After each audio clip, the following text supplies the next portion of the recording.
Hello everyone, আসসালামু আলাইকুম। সবাই কেমন আছেন? আলহামদুলিল্লাহ, মহান আল্লাহ তাআলার অশেষ রহমতে আমি অনেক ভালো আছি। চলে এসেছি আবারও নতুন একটা ব্লগ নিয়ে আপনাদের মাঝে। তো আজকে রেসিপিটা হচ্ছে মাছ দিয়ে, সিম দিয়ে এবং নতুন আলু দিয়ে। আর সিমটা একদমই হচ্ছে টাটকা এবং আমার বাসার সিম এবং গাছে থেকে তুলে নিয়ে আসলাম মাছ এবং আলু দিয়ে রান্না করব বলে। এখন আমি খুব ভালো করে সিম এবং আলুগুলো খুব সুন্দর করে কেটে নিচ্ছি এবং মাছের সাথে সিমের তরকারিটা কিন্তু আমার কিন্তু বেশ লাগে। তো এখন খুব সুন্দর করে সিম এবং আলুগুলো কেটে নেওয়ার পরে আমি কয়েকটা পেঁয়াজ কেটে নিচ্ছি, কারণ হচ্ছে আমার মশলা শেষ হয়ে গেছে। তো এখন হচ্ছে মশলাগুলো পেঁয়াজ এবং জিরা দিয়ে খুব সুন্দর করে পেস্ট করে নিলাম। তো এখানে কেটে রাখা ধুয়ে রাখা হচ্ছে মাছে লবণ, হলুদ, লাল মরিচের গুঁড়া দিয়ে খুব সুন্দর করে ভালো করে মাছগুলো মাখাই নিব। এবং যেহেতু মাছ ভাজি হবে, কারণ হচ্ছে আমার বাচ্চা বড় ছেলেটা তেলাপিয়া মাছ পছন্দ করে না এবং তার জন্য হচ্ছে মাছ ভাজবো এবং মেয়েটার জন্য মাছ রান্না করব। আমার ছেলেটা কিন্তু মাছ পছন্দ করে না, কিন্তু মাছের ঝোল, আলু, সিম কিন্তু সে খাবে।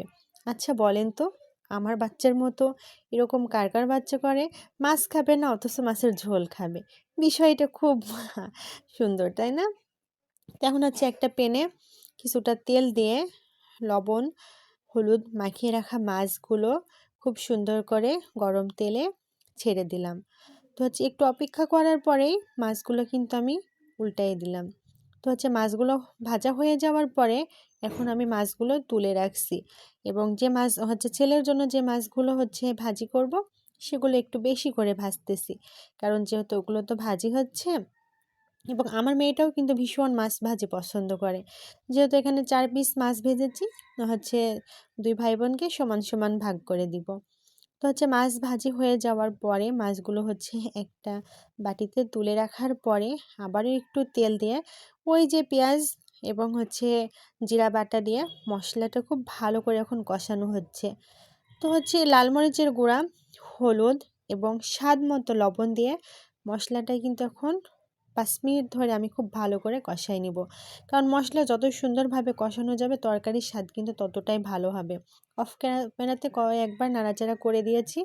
তো মশলাটা কষানো হয়ে যাওয়ার পরে এখন আমি কেটে রাখা সিম এবং আলুগুলো ধুয়ে রেখেছিলাম, তুলে দিয়ে দিলাম।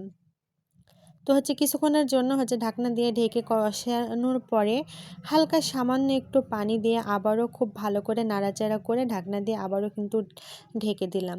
তো এই পর্যায়ে অফ ক্যামেরাতেও কিন্তু আমি বেশ কয়েকবার নাড়াচাড়া করেছি।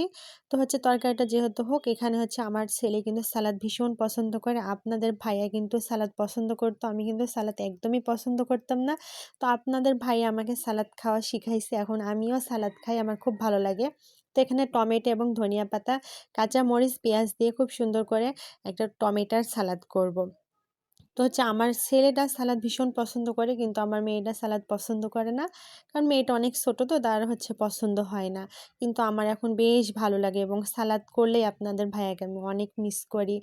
এবং হচ্ছে কষানো আলু এবং সিমগুলো যে পানিটা দিয়েছিলাম, সেই পানিটা শুকিয়ে হচ্ছে ঝোলটা গামাখা হয়ে এসেছে।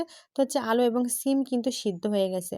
তো এ পর্যায়ে এখন আমি হচ্ছে ঝোলের পানি অ্যাড করে দিব।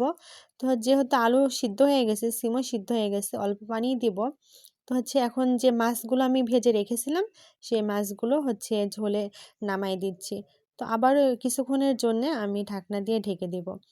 তো ঢাকনা দিয়ে ঢেকে দেওয়ার পরে যখনই তরকারিটা ফুটে উঠেছে, আবারও ঢাকনাটা তুলে কিন্তু আমি নাড়াচাড়া করে দিলাম। এ পর্যায়ে আমি একটু লবণটা টেস্ট করে দেখলাম, লবণ একটু কম হয়েছে, তো আবারও একটু লবণ দিয়ে দিলাম।